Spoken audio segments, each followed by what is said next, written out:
आप माता के पुजारी हैं, भक्त हैं।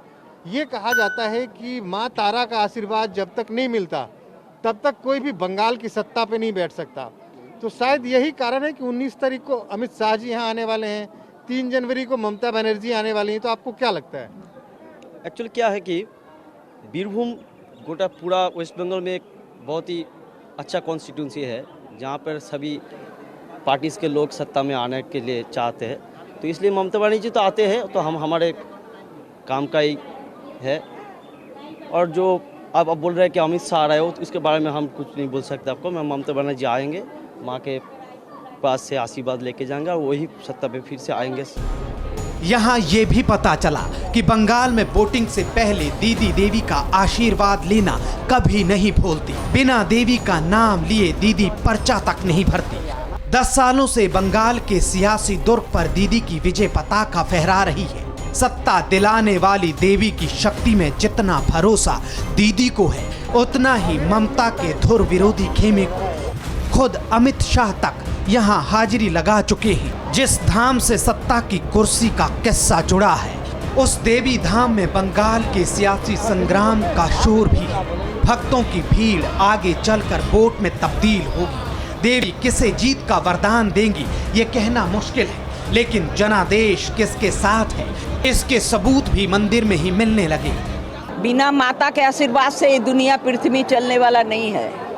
बंगाल की कुर्सी, बंगाल की कुर्सी, बंगाल के कुर्सी अब बंगाल में ही रहेगा। कौन बैठे? बिहार का कुर्सी बिहार में ही रहेगा। नहीं तो माता के आशीर्वाद के बिना कोई बैठ सकता है उसमें? नहीं।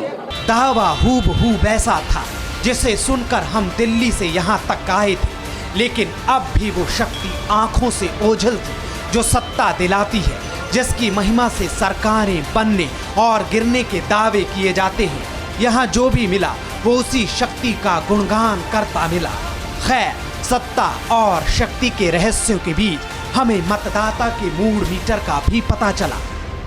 सब लोग आता है, माँ तारा को आशीर्वाद लेने आया है और सब लोग का एक ही बात है, माँ को आशीर्वाद चाहने से आता है। लेकिन ये सब समय तो नहीं आता है, आता है तो थोड़ा चुनाव का टाइम में आता है और उसको माँ का आशीर्वाद लेने से आता है। सब राजनीतिक दल एक ही टाइम में आता है। तो इसका मतलब कि बिना माँ के आशीर्वाद के सत्ता नहीं, माँ तारा का आशीर्वाद नहीं होने से कैसे चलेगा?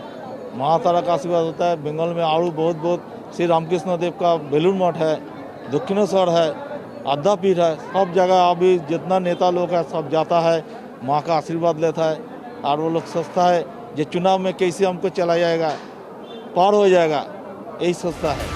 तारापीठ से जुड़ी ऐसी एक नहीं कई बातें हैं, कई रहस्य हैं जो सबको स्तब्ध कर देते हैं। चाहे वो नेताओं को सिंहासन दिलाने की शक्ति का दावा हो या फिर सीएम बनाने की शक्ति का, ये सारी चीजें ईश्वर पर उस असीम आस्था के आधार पर कही और सुनी जाती हैं जिन्हें सच और झूठ की कसौटी पर कसा नहीं जा सकता।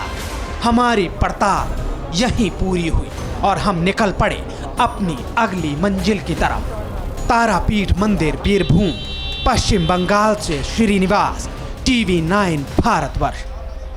फिक्र आपकी, सोमवार से शुक्रवार रात 9 बजे सिर्फ टीवी 9 भारतवर्ष पर।